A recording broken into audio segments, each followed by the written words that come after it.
صفات کے اندر غور اور فکر کر کے پھر اسی غار حرا کے اندر اللہ تعالیٰ نے اپنے حبیب کو سب سے پہلے آیات مبارکہ جو قرآن کریم وحی کا جو آغاز ہوا، وہ نعمت بھی آپ کو خلوت کے اندر ملی ہے۔ تو جو تصوف کے اندر یہ جو پریکٹس کروائی جاتی ہے بیٹا کہ چند لمحوں کے لیے،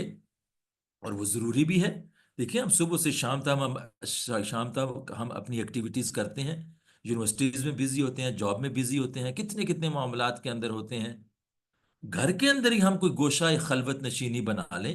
جنگلوں غاروں میں مت جائیے، لیکن اپنا ہم پلاننگ یہ کر لیں کہ اپنے گھر کے اندر میں نے 10 منٹ 15 منٹ 20 منٹ میڈیٹیشن کرنی ہے، مراقبہ کرنا ہے، غور اور فکر کرنا ہے، کائنات کے اندر تفکر کرنا ہے، اللہ تعالیٰ رزق دینے والا ہے، اس کے رزق کے اندر غور اور فکر کرنا ہے۔ جوں یہ خلوت کے اندر جو لمحات آپ گزار کے تفکر کا موقع آپ کو ملے گا، تو پھر وہ خلوت کے ذریعے سے اللہ کی طرف سے بہت سے ایسی چیزیں انسان کے اوپر اترتی چلی جاتی ہیں۔ تو پرماننٹ آئسولیشن،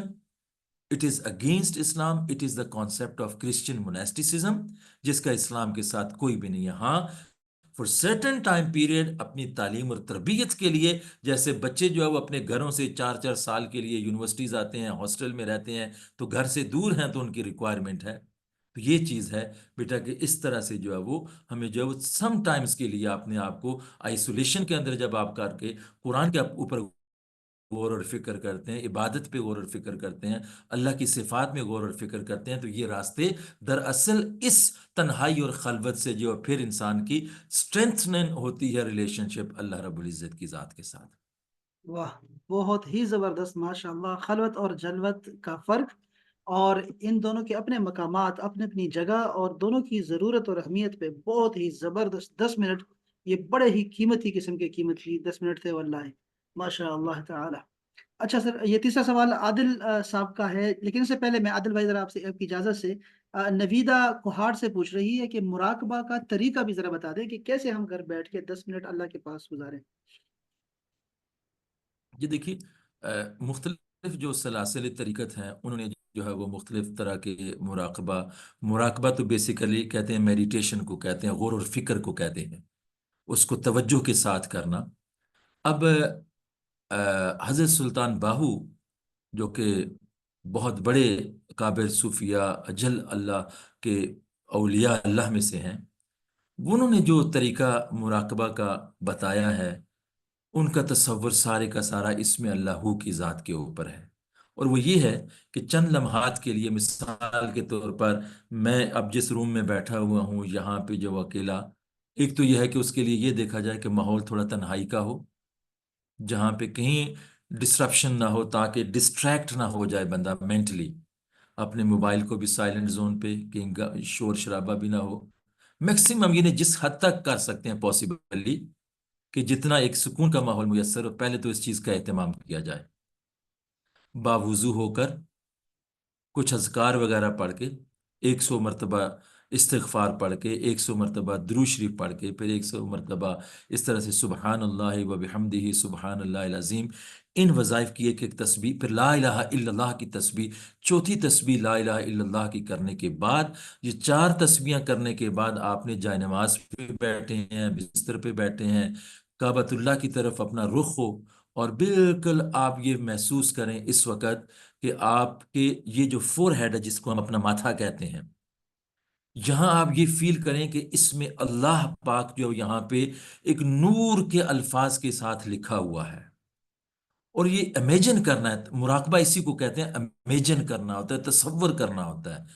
یہ فیل کریں تھوڑی دیر کے لیے کہ یہ میرے چہرے کے اوپر جو ہے وہ ماتھے کے اوپر اس میں اللہ پاک نور کے ساتھ لکھا ہوا ہے، جتنی سورج کی روشنی ہے، چاند کی تیز ترین روشنی ہے، وہ روشنی آہستہ آہستہ اس میں اللہ پاک کی میرے پورے کے پورے وجود کے اندر اور ایک ایک خون کے ذرے کے اندر وہ روشنی اور نور جو ہے وہ آہستہ آہستہ سرایت کرتا چلا جا رہا ہے۔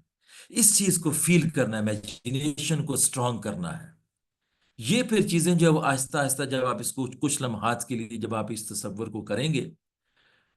ہم نے ایک دفعہ ایک کورس کیا تھا مائنڈ پاور کا، جب یونیورسٹی میں لاہور میں پڑھتے تھے، تو وہ صاحب یعنی یہ بتا یہ رہا ہوں کہ مراقبہ میڈیٹیشن کی پاور کتنی زیادہ ہے۔ تو وہ ایکچولی یہ جس طرح سے ہیپناٹزم ہے، میسمرزم ہے، اس طرح کی چیزیں جو کرتے ہیں وہ مائنڈ پاور کی بنیاد پہ کرتے ہیں۔ وہ ہمارے جو انسٹرکٹر تھے